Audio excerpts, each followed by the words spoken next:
In her beloved home state of Georgia, family and friends gathered for an extraordinary tribute to Rosalynn Carter, remembering the former First Lady as a passionate humanitarian and a devoted partner to her husband of 77 years, Jimmy Carter. The 99-year-old former president emerged from hospice care to say goodbye to his lifelong partner, seated in a wheelchair and covered with a blanket, alongside fellow presidents and every living First Lady.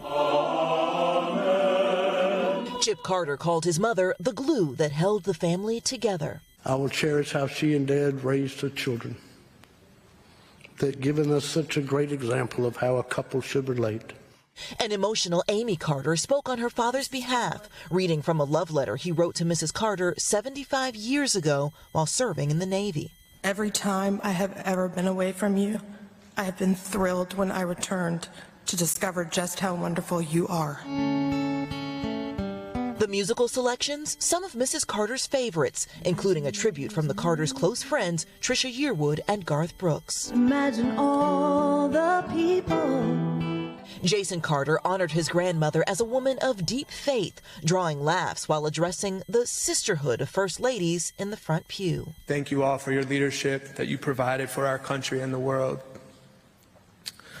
Secretary Clinton and Dr. Biden, we also welcome your lovely husbands.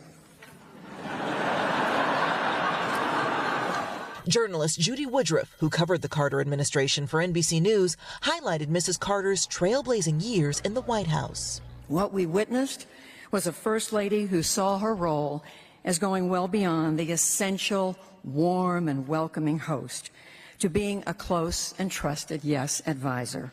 This morning, Rosalynn Carter is back home in Plains, her place in history secure.